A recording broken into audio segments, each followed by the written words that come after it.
and welcome everyone to Instructional Learning at Holland College. My name is Patrick Ledwell, and this morning I'm so pleased to welcome Kathy Jourdain, a consultant, corporate trainer, speaker, and co-founder of Worldview Intelligence. She's worked in a wide variety of circumstances in the private, public, and not-for-profit sectors, including higher education. She has a background in systems thinking, behavioral science, and deep facilitation. At the heart of her work is this belief: when we learn to work skillfully with worldviews, we create space for the conversations we need most, the ones that shift culture, deepen trust, and unlock real progress. We're so pleased to welcome Kathy Jourdain today for Navigating AI Together: Trends, Truths, Awareness, and Action. Thanks so much for joining Holland College, Kathy Jourdain. Hmm. Patrick, thank you so much. And I'm going to talk to you today about the story of AI adoption in the real world. And I know that there's been a previous session already done on artificial intelligence. This is going to be a very different perspective and take on what's happening with AI in workplaces. Last fall, my partner Jerry and I talked to leaders across all sectors about their real usage of AI. And that was partly sparked by all of the headlines that we hear about what's happening with artificial intelligence and how bad it's going to be for real people in the workplace. And what we discovered through the conversations was what we're hearing on the news or in the news is not what leaders in small and medium-sized organizations are experiencing and talking about. So I'm going to talk about that throughout this morning as we go.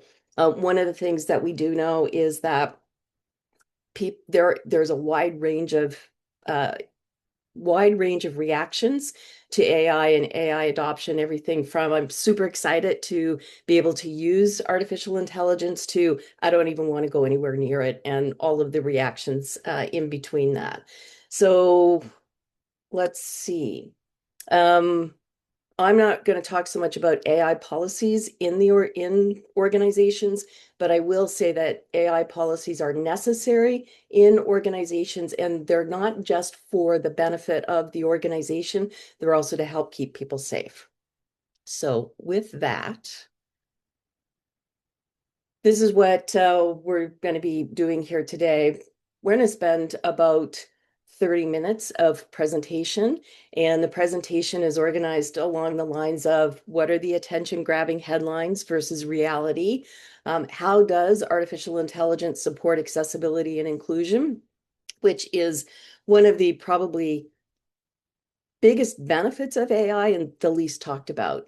And then we're going to talk about the human factor, because no matter what happens with artificial intelligence, there are always humans in the mix.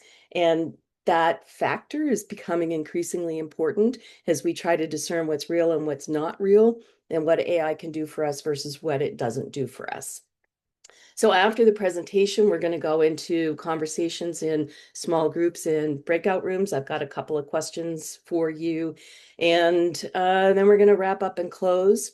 I'm going to say, feel free to put an introduction in the chat box. You can do that now. Who you are, where your feet are this morning. And also feel free to put any questions and reflections in the chat box at any given time. I've got a couple of people who are going to be looking for comments and questions, so I don't get distracted from the presentation, but they can be, I can be flagged at any point during the presentation if something comes up and so you're like, here's this cool question, let's, can you answer that right now? So that's where we are. So starting with attention-grabbing headlines versus reality. And as I mentioned already, we talked to small and medium-sized businesses or organizations in Canada and in the US. And what they all told us is that AI is not replacing people, it's augmenting how people are working. And so I think that's the first headline here, that AI will replace you or your job. And that may be true in really large organizations, and that may be true in tech organizations, but that's not what we heard from. So historically, technology rarely eliminates work entirely, but it does change the nature of work. And if you're using AI at all, you would definitely have a sense of that. What artificial intelligence is doing is it's doing repetitive tasks, um, technical tasks as well. And, what we heard from people was that it's freeing up humans for higher value work and more interesting work. And there's not one employer that we talked to in the dozens that we talked to that talked about eliminating people, but they did talk about the changing nature of work. And one of the things that we do know as well is that artificial intelligence is improving at writing, summarizing, coding, research, and analysis. And in the work that Jerry and I do, we're definitely using artificial intelligence for these kinds of reasons. When I was looking at doing this presentation, I asked artificial intelligence to tell me what are the trends, the newer trends since we wrote our report a few months ago. And that got incorporated into the presentation. I did not ask it to put my presentation together. I did all of that. So that's part of the transparency piece of how and where we're using artificial intelligence. All right, so the next headline is that AI will eliminate entry-level jobs. And this one is kind of interesting in a bunch of ways.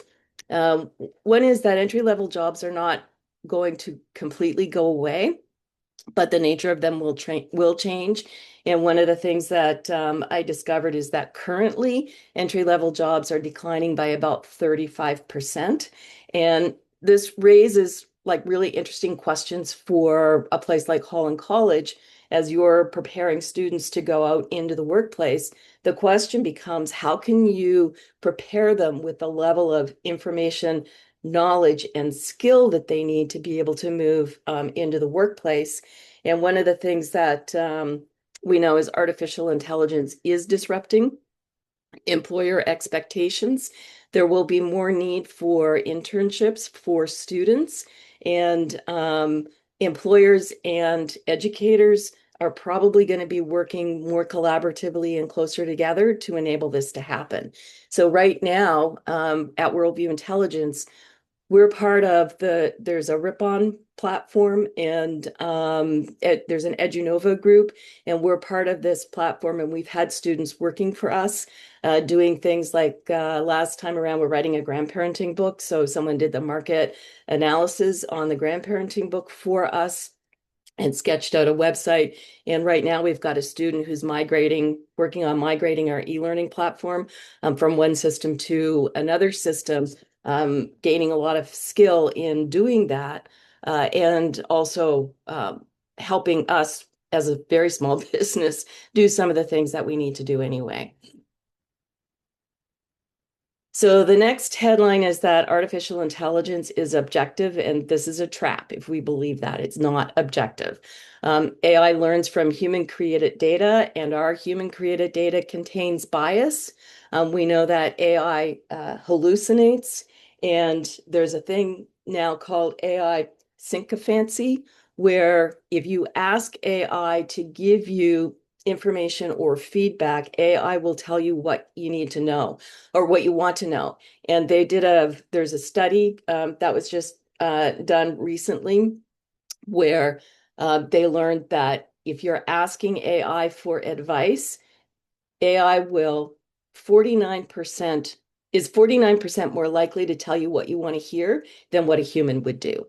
So we really need to be discerning. This is where critical thinking comes in, and I'll talk about that more when I talk about the human side. But we definitely need to be paying attention to what we're learning from AI or what we're hearing, because it may not be accurate.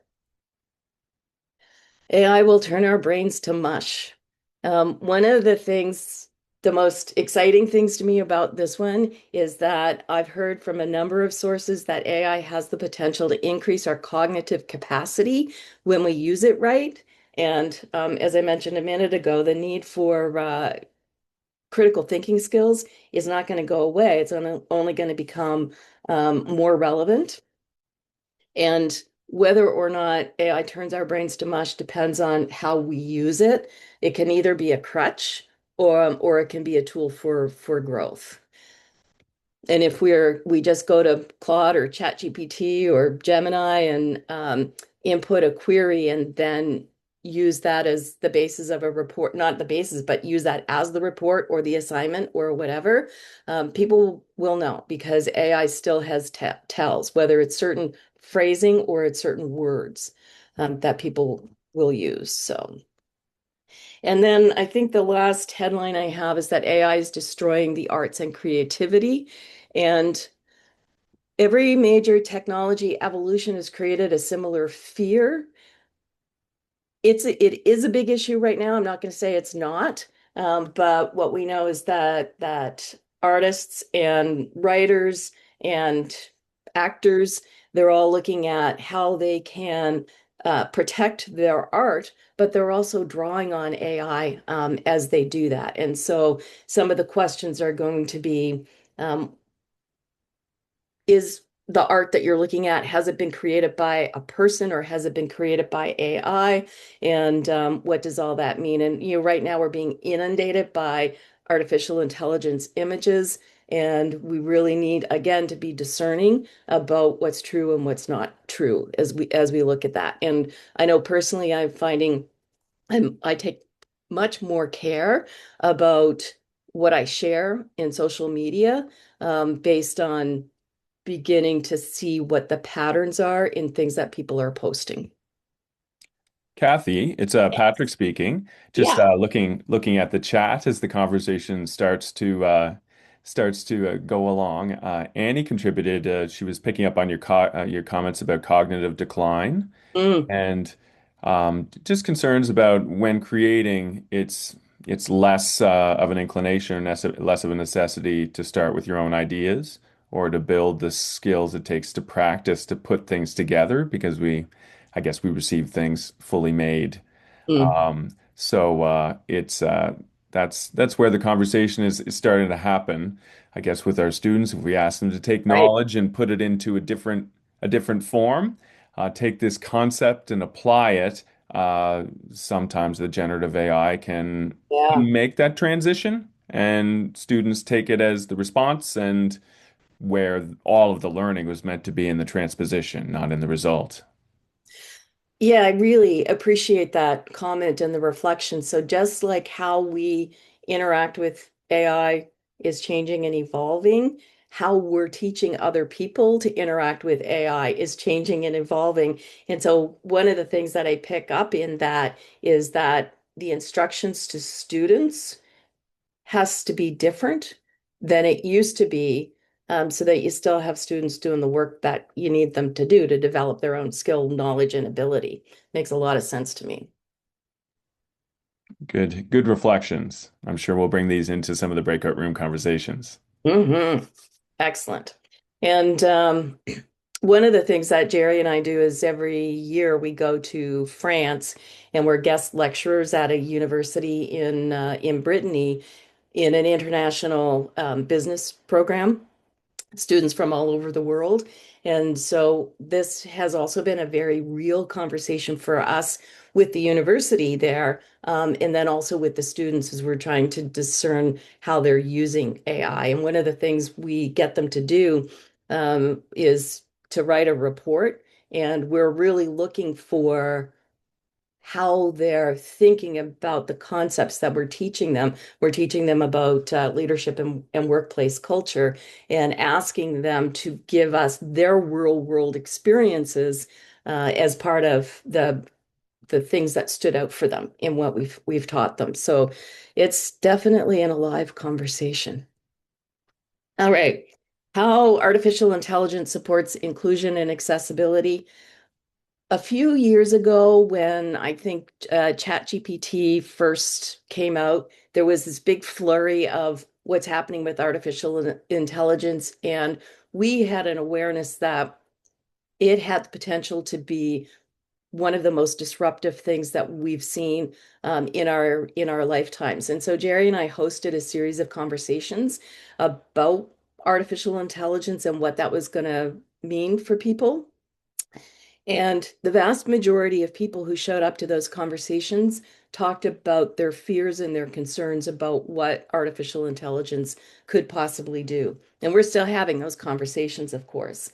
Uh, One of our good friend a good friend of ours who lives in Minnesota is a quadriplegic and has been for, I think, maybe 30 years now. One of the most optimistic people you could ever hope to know.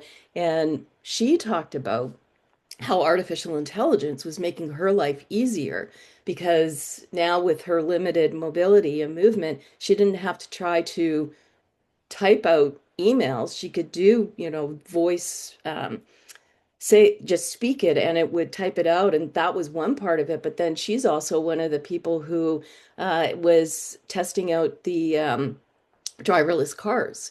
And so for her, being able to get around the town that she lives in without that kind of without having to wait for someone was a huge, it was all about the freedom. And so that conversation alone and her perspective on it sort of changed how I think about artificial intelligence and the possibilities. And so, one of the things that we know is artificial intelligence can reduce communication barriers for people who English is a second language. They can get translation and have meaning making through artificial intelligence. Um, for people who have hearing impairments, then they can have that visually represented. For people who struggle with written communication, AI can be a real asset. And some of the solutions, real-time translations, speech to text and text to speech, happening in real time, and then simplification.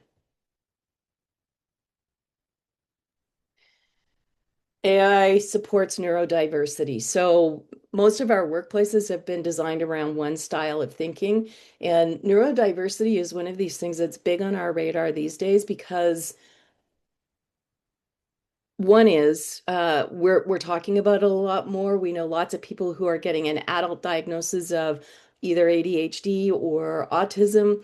And for the people I know who've had a later in life diagnosis, they talk about how life-changing it is to understand that their brain works differently than other people, and that some of the times sometimes they've been working really hard to try to make sense of the world or to in their own learning.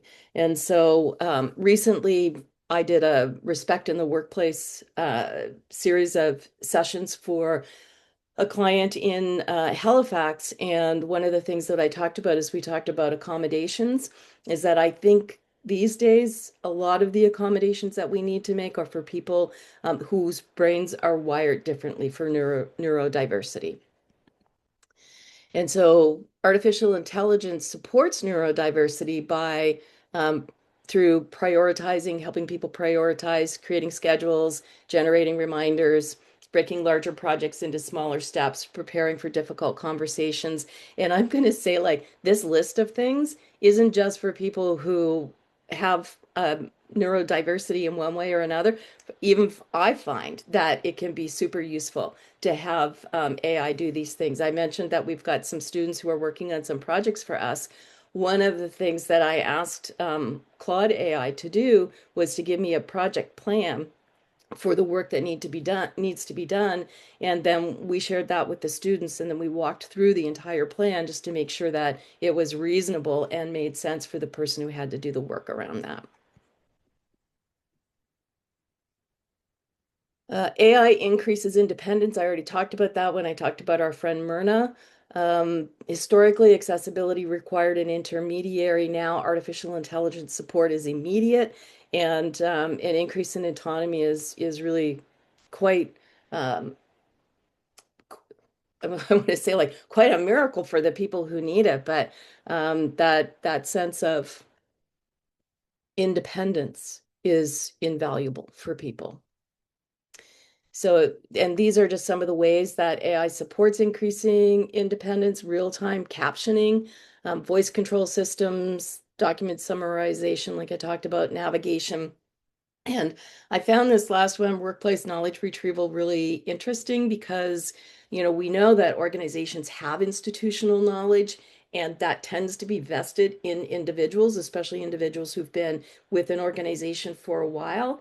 But now it's really easy to retrieve workplace knowledge, whether that's about how systems work or information that's important to the background of a project or to understanding relationships, it's easily accessible through artificial intelligence.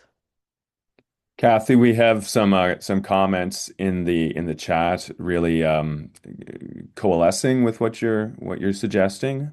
Cool. Annie again says that her mother-in-law is blind and that AI has improved her supports through meta glasses and descriptions of what's surrounding. So it seems that both That's in awesome. both in the general and maybe in the specific, if we had profiles of learning or profiles of involvement in the community and ways that AI helps support, we have a broader view than maybe just our own and how it might change our own view of our navigation of information.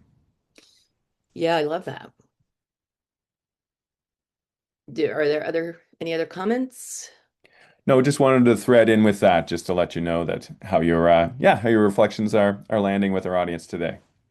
So, the core of the work that we do at Worldview Intelligence centers around worldviews. Surprise, surprise, I'm sure. And worldviews are the lenses through which we see and experience the world. They're different for each of us, and our experiences influence our worldview perspectives. And so, what I really appreciate about that comment is the idea that someone whose brain is different than ours or who have different kinds of experiences and situations, they do see the world differently. And then when we can, I like the idea of profiling, how artificial intelligence is helping people with accessibility and accommodations, because it helps us all expand our own worldview experiences. And I think it helps us to be more welcoming and inclusive to people because we can have some understanding of what their experience is like, what their reality is like, which is a really great segue into the human factor in this whole mix of what's happening with artificial intelligence. And I'll go back to the conversations that we had with leaders about how they're using artificial intelligence. Every single one said, as I've already mentioned, about it expands the value work that people can do. They can do higher value work. And they every one of them said there is a need for human oversight. So you can't just create a report and present that as a fait accompli, but the report needs to be read. I know for us, so when I'm talking about the conversations we had around artificial intelligence, more recently we did it around how you build trust and relationship in every type of work environment, whether that's hybrid, remote, fully in person, or flexible.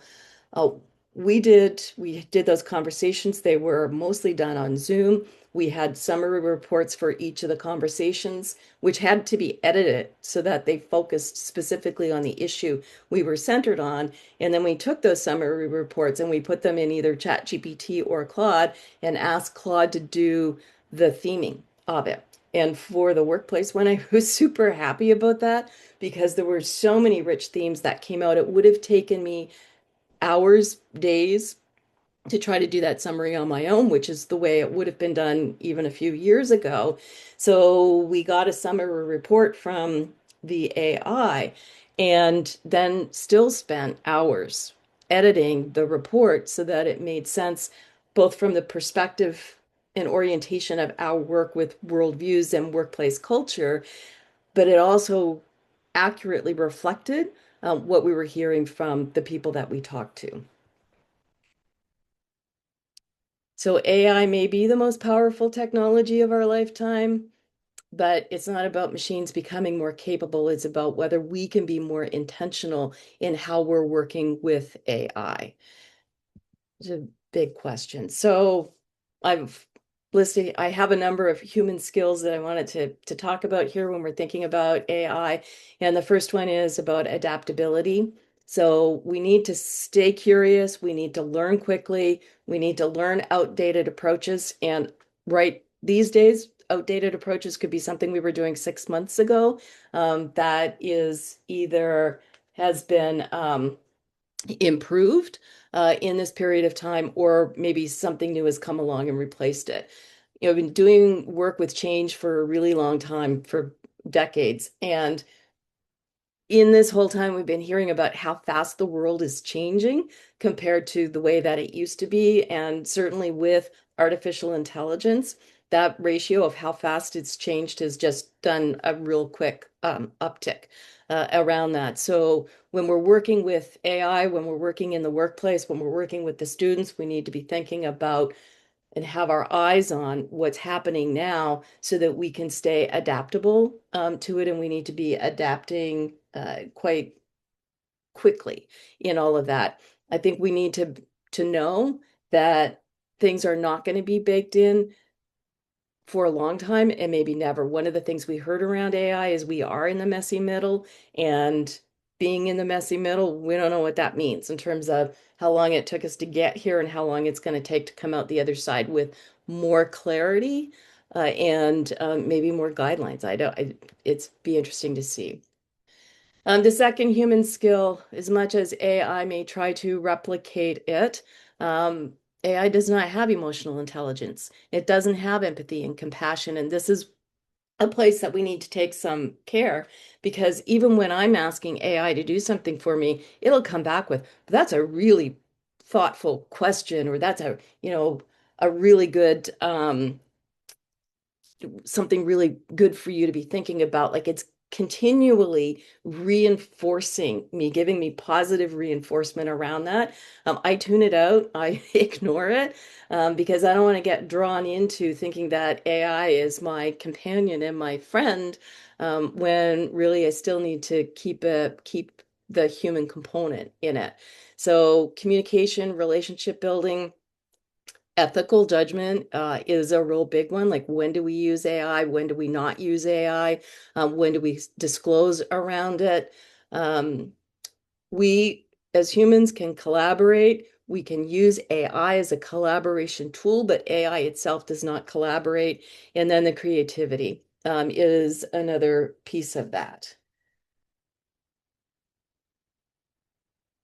Skill number three, critical thinking. And of all of the skills that we're going to be using or that we bring to the forefront as human beings, this discernment skill is the most important one ever. And I think we've always needed this, but we need it even more. And I think between the comment that was shared earlier in the first part of this session and thinking about the needs of students, then this critical thinking skill is the most important one.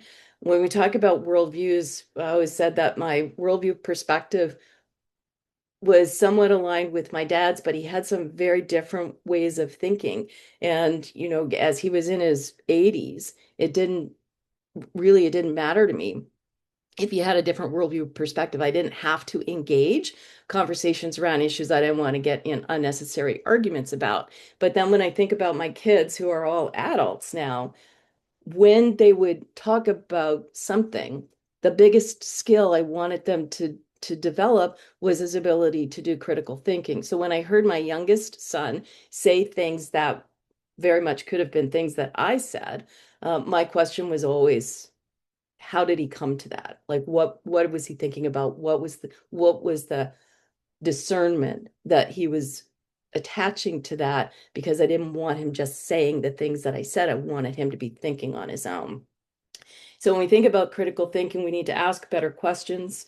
We need to evaluate information. So if we ask ChatGPT for something and we get an answer back, we may want to ask it where it got that information or how it knows, or challenge the AI. Especially we need to be challenging the AI less so than questioning our own thinking capability. So ask better questions, evaluate information, look for where there's bias, or look for where we may see hallucinations or sycophancy, where it's just telling us what we want to know. Challenge the assumptions in AI, verify the accuracy. So, when you use a chat box, and when we talk artificial intelligence, it's about way more than the chat bots. But most of us are familiar with the chat bots, and that's what most of us are using. And so when we put a query in, it will often then go, would you like me to do this thing, like convert it into a presentation or convert it into a LinkedIn post or something along that lines. And I think when we talk about critical thinking, we're much better thinking about what's our own next question than just adopting whatever the chatbot is going to tell us. Then trust building. Trust, I think, has always been a competitive advantage, and it's even more so now in these days of artificial intelligence. Jerry and I were actually doing some writing for the e-learning platform yesterday, and one of the words that was suggested is foster. And foster is one of those words that I now don't like because it's a word that AI continually puts out there. So, like, what's a better word for foster? Lead with transparency and integrity. And this is where, in organizations, the ability to talk about how we're using artificial intelligence becomes critically important because if we can't talk about it, most people are still using it. And then that raises the questions about how are people using it? If we're putting reports out there, if we are like with the students, you want them to tell you about how they're using artificial intelligence, because that becomes then an opportunity for you to invite them to think more critically or to think about how you're asking them to do the work that they're doing. Um, and then purpose and meaning. We're going to bring humanity where technology can't. And this sense of human connection is going to become increasingly important. So our work around worldviews is the foundation for looking at team and workplace culture. And one of the things that we know is that teams and workplaces that are where people want to work are places that feel human, where there is connection, where there is collaboration, where people feel like what they bring as a human being is valued by the organization and that they are making a significant contribution. They recognize the contribution that they're making. So the future isn't about competing with AI, it's about becoming more fully human alongside it. It's not about having AI direct the work, but it's directing AI to do the work that makes us better at what we do. And then just a couple of things around trends. So we're moving from AI assistants to agentic AI. And, back when we just had Google, we'd put a couple of words in the search bar and kind of see what shows up. When we're thinking about how we're doing our queries for AI now, so an older prompt might have been something like write a marketing plan, and the newer prompts are research the competitors, create a plan, build a campaign, monitor the results, recommend improvements. We can instruct AI as to the role that we want it to play in all of this. We could ask it to be an editor or do an editorial analysis on something that we've written. We can ask it to look for gaps. We can ask it to play the role of devil's advocate, which could be a really good role if we're wanting to challenge either what AI has given us or some of our own thinking. It can be super useful. Um, we can ask it to be a consultant. One of the things that Jerry and I have done is we asked Chat GPT to create a whole series of programs of varying lengths on the work that we do with workplace culture. So everything from what would a couple of hours look like or a webinar to what does a 18-month program look like. And it was super interesting and useful to look at what we were given through that, and it wasn't sufficient in and of itself. So then we had to go back and put our own knowledge of consulting that we've developed over the few decades of doing this to make sure that the programs were robust and that they also made sense. But one of the things I asked AI to do after that was to make sure that the programs were differentiated enough because it wasn't something that I could necessarily see. Also asked it to do a competitive analysis for us, and the framing that it came back with for us was again, super useful in terms of thinking about what we do and seeing it through new eyes. So three shifts that are defining the AI era as we know it right now is from knowledge to human discernment. In the worldview work, we work with a six dimensions framework, and one of them is about knowledge. And knowledge is very different from data or from information that's out there. We, as I've said already, really need to be discerning around what we're reading, what we're seeing, what we're hearing, and that's a shift and a skill that we need to continue to refine and hone. We're shifting from doing work to directing work, and there's no question that AI has freed us up. If we're using it and we're using it well, it's taken hours away from some of the things that we might need to do. And like I've already said, the report writing for us has been huge. And moving from technical skills alone to human plus AI skills, we have colleagues working in this area, and they talk about augmented AI, which really is the notion that we're using AI so that we can do better work.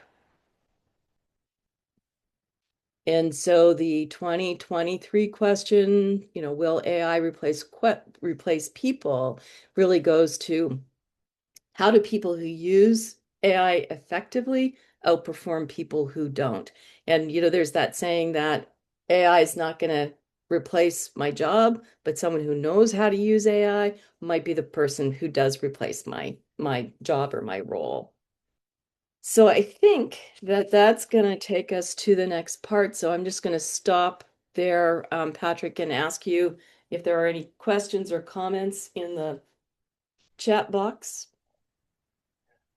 At this point, Kathy, I think we're up to date, but I think some of those points you're raising about those shifts. Mm, So, it's a big change to go even on one of those shifts from technical skills right. the human plus AI. If we just look at some of the skills that we have as instructors, some of those they are reserved and they are things that have been built up over time, um, and are a coin for admission to a profession. So if some of that information is accessible, what's our new role in that, Right. rather than just being able to code or just being able to consult or just being able to write a report? What is that discernment, and how do we put some terms around it so we can not only guide ourselves, but guide learners who are trying to be versatile and professional? Right. Yeah, and it's I just think for myself how much the nature of how I work has changed even in the last year as a result of learning how to use AI better, doing better queries, and being inspired by other people who are using AI and how they're using AI causes me to then think differently about how I might use AI in the work that I do. Cool. All right. So this is where for those of you who are instructors, we want people to be able to integrate what they've been hearing into their own experience. So that's one of the reasons I wanted to do breakout sessions with this presentation. And there's going to be two. And the first conversation that you're going to be invited into, and there'll be three or four people in your breakout, is what stood out for you from this presentation and what is the opportunity for Holland College? The second question is, how do you plan to use AI now? And what questions do you have? All right, welcome back. So once again, like the hardest part of this whole thing for me is sitting and waiting to hear back what happened in those conversations because they're always really good. So once again, I'm going to invite you to share in the chat box ideas that you have about how you might use AI now or how you're thinking about it. And any questions that you have, it would be great to hear a number of questions. And like last time, I just invite a few people to um, share with us here in by unmuting and speaking to the group, whoever might want to share some themes that came up in your conversations. Yeah, so my name's Ed, and I guess one of the major themes was how, as an instructor, to create assignments that build, fundamental cognitive skills, so that students are getting the fundamental skills and information, they're getting the immersion into our occupations, um, and basically designing those so that and allowing students to know that they can leverage AI, but what is appropriate and what is not appropriate. Because Yeah. a lot of students, they don't know what it is. And most instructors, including myself, are just learning what is appropriate. I don't use it a lot in my course. My course is more of a hands-on type of trade. Um, but people that are doing administrative or business, that sort of thing is, yeah, so those are the themes that came up for us. That's a great question. And one of the things that it just makes me think of is that there's an opportunity for instructors to be having conversations with each other about these ideas, about how to build those cognitive skills, about how to frame assignments in that way. And I know from my own experience in understanding how to use AI better, some of those best ideas come from through those conversations. And you're already experts at what you do. And so now you're adding another level of expertise, not even related to your field of expertise necessarily, on top of all of that. So we're all in our learning, but that's great, Ed. Thanks so much for that. Someone else? Mike? A neat conversation in room 8 with Leona Galen and I, touching on how in graphic design, in computer networking, and a bunch of what we're doing, it the the main thing we talked about is how it's now a little bit more about the process than the deliverable. Like if it's a Mm. research paper or something that's kind of being submitted, they submit it, and Chris's example was like now they'll sit down with the students. They've made the time for that to sit down and ask them questions about it, or give them a different scenario where they can use the same kind of problem solving or thinking to kind of look through the issue and kind of give that. So in a little bit more of the theoretical kind of courses, it can work like that. Similar to graphic design, it's about a process, not just the visual that's being created. It's the, well, why did you create it and how did you kind of do it? So focusing on those things. And there, Chris was also saying that they moved to check their assessments, or like as soon as they knew AI was coming through, so that they could better be set up to kind of work through the transition and the change. That's great. And actually, side note, based on what you just shared, Mike, the in the work around worldviews that we do, we talk about the fact that, we're very attached to our worldviews. It's our sense of identity. And when we argue our point of view with somebody else, we don't actually change their mind and they don't change our minds. We just become more attached to our own perspectives, which is really interesting. And so the ways to influence someone's thinking about it is to ask questions, talk less, listen more. But it's about the process. Like if you're asking them questions, it's not about, well, why do you think that way? It's more about how did you come to see this issue in this way? What were those influences? So much like you're talking about in terms of talking about the process, that's also useful in getting people to really think about why they think the way that they do. So interesting little link for me in all of that. Great. Does someone else want to share, or is someone else willing to share?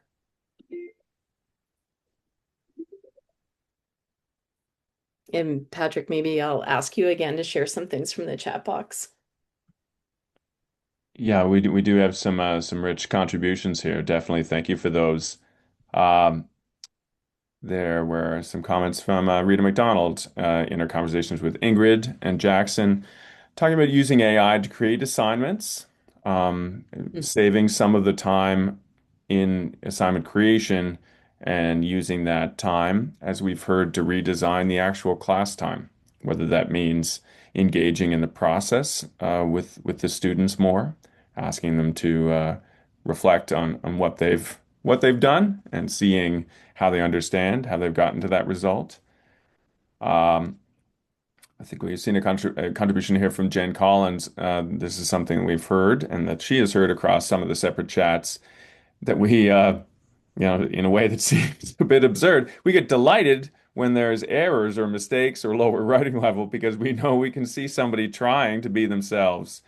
And Jen comments that her leadership paper in practical nursing has been changed to be reflective of that active research, scrap notes, and consent forms from the nurse leaders that were interviewed. So that's a direct invitation to the students to have those conversations and to see how they bring that together into their own personal expression. That takes additional time, but hopefully we can use some of our own augmented supports to be able to find that time. I'll just contribute one more here. Just scrolling down a bit. Tracy, Kellyanne, Rebecca, and Angela talking about employers receiving a stack of resume cover letters, just all slightly different versions of the same thing, and identifying that the applicant didn't have those skills stated. Uh, Again, that's something that we don't want to allow our students to enter into as they try to get those initial first jobs. So hopefully we can offer a way for them to be aware of that, to try to differentiate themselves, to know the waters that they're entering into, and to know how to swim. Um, just I've certainly found students are very willing to look at somebody else's work and say, "Well, that's AI. How do we how do we encourage that self-reflection?" I'm really enjoying hearing people's comments on that. Self-awareness is a difficult outcome, but we're definitely now trying to teach towards it as the tools for creating work become ever more seamless and available. If anyone Yeah. else wants to come on mic, that's probably enough of my voice for now. Anyone else want to share a final comment here before I move to wrap this up?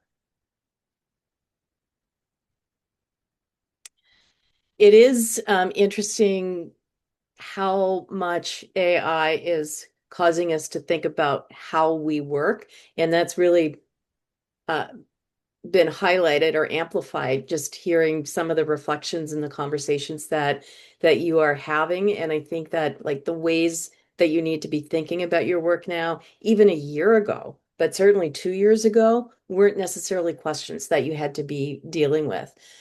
So AI is definitely a disruptor. And it's not going away, as many of the people we've talked to have said. It's here to stay. And so we do need to figure out how to work with it really well. And it is changing all industries. Now, what I've just put up here is the cover photos of two of the recent reports that we did. One which informed a lot of the presentation today around the human side of AI adoption. And the other is the more recent report on the new geography of work, where that was prompted again, like the AI conversations when people were saying all the back to office mandates, and that I was like, well, what is sparking that and what impact is that going to have? And as we started to have the conversations, again, it's mostly governments that have back to office mandates, and it's mostly very large organizations. And these conversations turned into a very rich exploration of how do we build trust and relationship no matter what kind of work environment we are in. And it's culture first. It all starts with culture, and culture also plays a role in how we're adopting AI. These resources are freely available on our website, worldviewprograms.com. So if you're interested in them, there's also another one on AI adoption that's available at that website. And so then that's it. If you want to get a hold of me, it's Kathy at worldviewintelligence.com. And I want to thank Patrick and Andrew and Jennifer for inviting me to be part of your ongoing professional development series. It was a delight. And also, again, thank Patrick for the warm introduction here today. And I don't know if someone has any final thing that they want to say before we sign off. Wanted to say thanks, Kathy. That was a great presentation. I love kind of the breakout room sessions and bringing people together and having these conversations and really getting a chance to kind of talk through other people, how they're using it, Mm. and you know how yeah, just kind of their views and opinions. So I thought the presentation was really good. Appreciate your time this morning. More than happy to do it. And Kathy, it's Jennifer. I just want to thank you as well. I really liked the myth busting, I call it at the beginning. And I really appreciated the time to speak with colleagues in the breakout rooms and confirm that we're all dealing with some of the same challenges. right, So very good. thank you. You're very welcome. Thanks, Thank you. Kathy. Thanks All for the right. focus on maybe some of the qualities that make us uniquely human, and giving space for that conversation this morning has led to a lot of richness. Thanks for being here with us. It was my pleasure. All right. Everyone have a fantastic day and rest of your week. And bye for now. Bye.